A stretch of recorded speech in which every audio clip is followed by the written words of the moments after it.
Assalamualaikum warahmatullahi wabarakatuh. Selamat datang di channel aku. Sebelum kita lanjut ke videonya, jangan lupa untuk klik tombol subscribe dan nyalakan lonceng notifikasinya agar kalian bisa terus mengikuti video-video yang aku upload.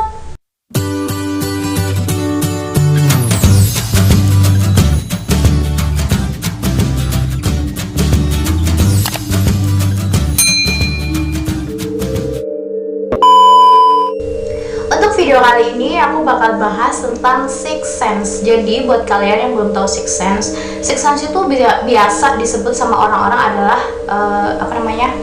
indra keenam. Jadi indra keenam itu kayak indra yang dipunyai oleh setiap manusia. Cuman beberapa orang tuh ada yang peka atau ada yang nggak peka, atau ada yang bisa untuk mengasahnya atau ada yang nggak bisa untuk mengasahnya. Tapi setiap orang katanya tuh punya. Tapi untuk secara umumnya katanya kemampuan Sixth Sense itu ada 6.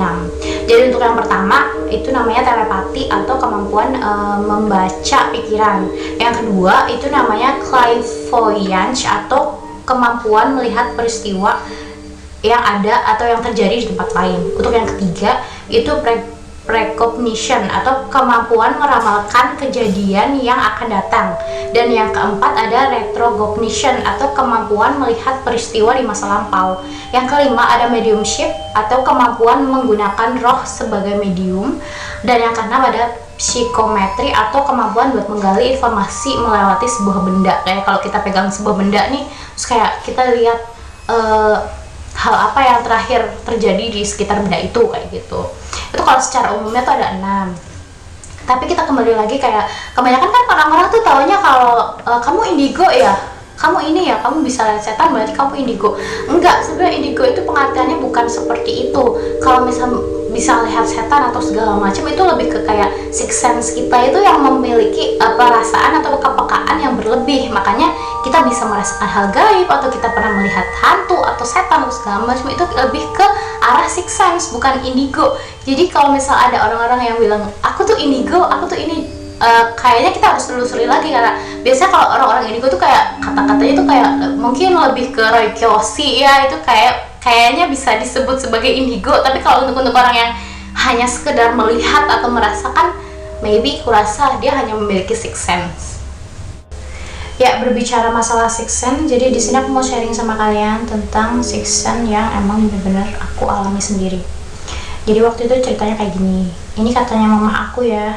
Kata mama aku, waktu aku kecil, aku tuh sering kayak lihat ke arah tembok atau kemana kayak gitu. Aku kalau lagi sendirian, katanya aku sering kayak ketawa sendiri atau seolah-olah lagi bermain sama orang. Padahal posisi aku tuh anak pertama dan aku nggak punya saudara di rumah, atau itu tuh nggak ada. Jadi mamaku bilang, mungkin setelah itu mamaku bercerita sama yang lain atau sama papaku atau sama siapapun, aku juga nggak tahu ya. Terus akhirnya semenjak itu katanya aku udah nggak sesering itu untuk berkomunikasi sama mereka. Akhirnya begitu itu aku sebelum masuk TK atau TK gitu, kata mamaku juga sedikit lupa.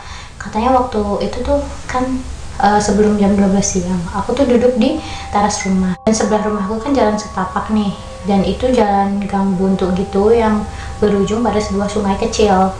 Waktu itu jamnya sebelum jam 12 siang aku duduk, dan tiba-tiba aku masih ingat, bener-bener aku masih ingat, aku tuh lihat kaki, tapi hanya sebatas mata kaki aja, 2 mata kaki yang berjalan, seolah-olah aku tuh mau disuruh untuk mengikuti kaki itu. Akhirnya aku ikutin, dan itu berhenti di sungai yang belakang rumah. Jadi sungainya tuh kan emang arusnya deras, tapi emang sungainya kecil dulu ya pada saat itu. Nah, karena aku juga nggak bisa berenang, jadi kemungkinan kalau aku ikut masuk, kayaknya aku sampai sekarang nggak bisa bikin video ini, aku udah mati. Terus akhirnya karena mungkin aku sadar atau gimana, aku juga nggak tahu, akhirnya aku pulang aku cerita sama mamaku, katanya begini. Mamaku kaget dong, kok bisa. Akhirnya setelah itu mungkin aku ditutup sebagian, masuk ke SD. Jadi waktu SD tuh jadi kan kalau kelas 6 kan ada tambahan pelajaran ya. Tambahan pelajaran kan kebetulan aku waktu itu tambahan pelajarannya sore, dan waktu itu hujan kayak hujan deras gitu. Jadi waktu itu pas kelas 6 letternya tuh kayak gini. Jadi di sini tuh meja guru, jadi meja muridnya tuh kayak gini. Jadi mengelilingi guru. Aku posisi duduk di sini di pojok, dan temen aku di sini. Di sini tuh pintu yang menuju halaman keluar. waktu itu temanku lihat ke arah luar dan dia cuma bilang pergi pergi pergi pergi, dari selalu ngulang-ulang kata-kata itu terus. Akhirnya aku lihat ke arah luar dan dalam pikiran aku cuma berpikir bahwa sepertinya teman aku melihat cewek rambutnya panjang, mukanya penuh darah dan mukanya remuk.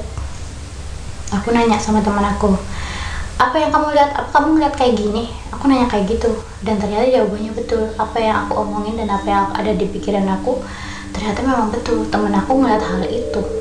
Dari situ aku berpikir kayak, oh ya udahlah, mungkin aku halu. Oh ya udahlah, mungkin itu cuma kebetulan.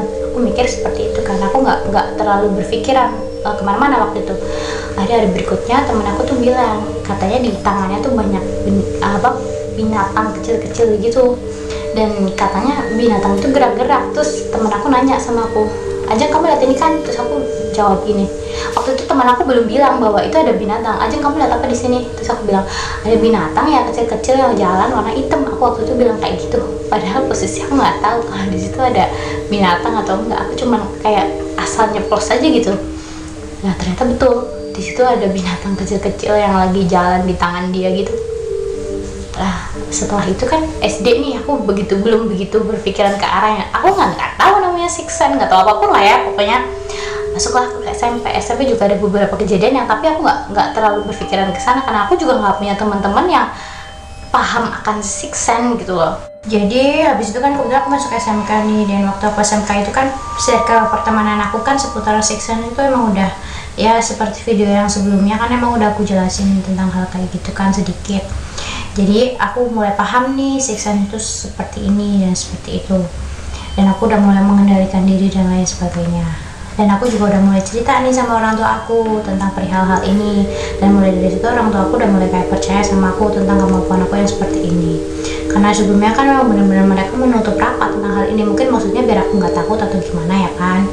Akhirnya waktu itu sampai dari mulai SMK nih, aku tiap ketemu orang baru atau mungkin aku ketemu sama teman-teman aku yang memang sama-sama seperti itu, aku tuh selalu ditanya kayak, emang di sini ada apa aja? Aku selalu kayak jawab dengan spontan yang ada di pikiran aku, dan ternyata jawabannya itu 100% benar. Dari situ aku mulai berpikir, oh mungkin aku benar-benar dikasih siksen, dan alhamdulillah banget siksen aku tuh yang benar-benar aku nggak lihat secara real dan secara nyata, secara mata telanjang bahwa wujudnya seperti ini.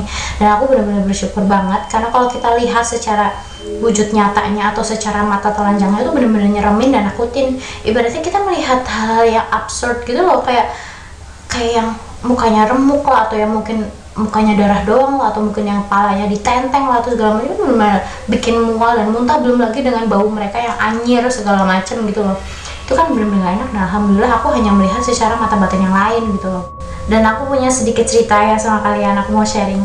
Aku tuh dulu punya teman, tapi temanku bukan manusia, lebih ke setan. Jadi dia itu wujudnya perempuan tapi pakai baju kebaya. Dia tuh nggak bisa ngomong ngoko kayak gitu, kayak bahasa kita, kayak bahasa Jawa sekarang tuh nggak bisa, bahasa Banyumas gitu nggak bisa.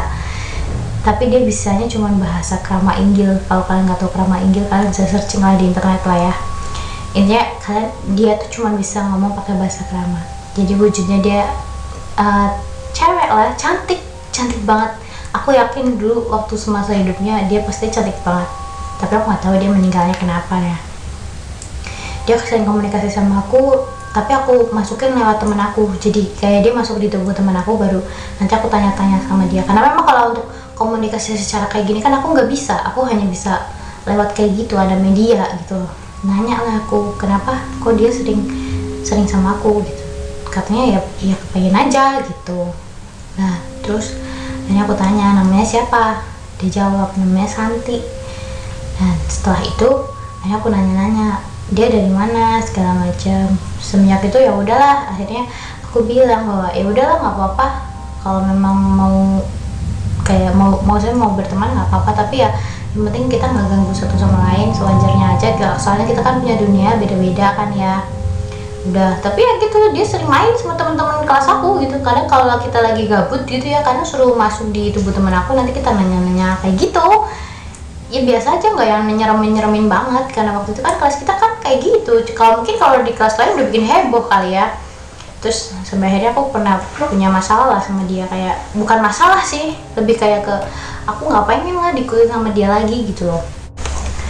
Terus setelah itu akhirnya aku bilang sama dia, udahlah kayaknya kamu aku kembaliin aja ke dunia kamu, maksudnya biarinlah kamu cari teman atau cari tempat di tempat lain aja, kayaknya kita nggak bisa untuk berdampingan kembali, aku gitu. Akhirnya dia pergi dari aku karena aku usir. Nah aku udah nggak punya teman lagi kan, ya udah kita biasa aja. Tiba-tiba ada yang datang lagi, dan yang datang ini namanya Diana Putri, tapi dia songong, kayaknya dia juga orang sekarang lah pada saat itu. Berarti kan aku tahun 2016, karena waktu itu kan aku kelas 2 atau kelas 1 lah, pokoknya 2015 atau 2016 lah, pokoknya sekitar segitu. Nah akhirnya kan suruh masuk juga nih di tubuh temen aku, ditanya-tanya, tapi dijawab pakai, ditanya bahasa Indonesia dia ngerti. Oh berarti dia orang sekarang, nanya-nanya kan segala macem, ini itu meninggal kenapa, segala namanya gitu. Tapi dia jawabnya songong, beda sama si Santi. Oh ini kenapa sih ikutnya? Dia bilang nggak punya tempat aja, pengen aja di sini katanya kayak gitu. Akhirnya udahlah, nanya-nanya, terus katanya dia tuh meninggal gantung diri tahun 2007. Nah rumahnya sebelah sini, dan kebetulan aku punya teman di daerah situ. Aku nanya dong sama dia, benar ada orang gini. Katanya iya, ada yang meninggal tahun 2007 gantung diri, dan sekarang keluarganya pindah dari tempat itu. Dari situ aku udah langsung kayak, berarti ini aku nggak halu, berarti ini tuh aku beneran, karena memang nyata ada orang meninggal tahun 2007 dan namanya sama dan meninggalnya gantung diri. Berarti ini nggak halu, ini nggak kebetulan, ini tuh beneran. Dari situ aku udah mulai percaya bahwa six sense itu memang ada. Oke, sekian video dari aku, dan kalau misal kalian punya pengalaman pribadi yang memang bersinambungan dengan six sense, atau mungkin ada pengalaman yang pengen kalian share, kalian bisa tulis di kolom komentar, atau kalian bisa DM ke aku di @ajeng_17 double A ya, atau kalian bisa chat pribadi ke aku. Oke, terima kasih telah menonton video ini. Jangan lupa untuk klik tombol subscribe dan like, jangan lupa komen, dan jangan lupa untuk share ke teman-teman kalian agar kalian juga bisa mensupport channel ini untuk lebih terus berkembang. Terima kasih.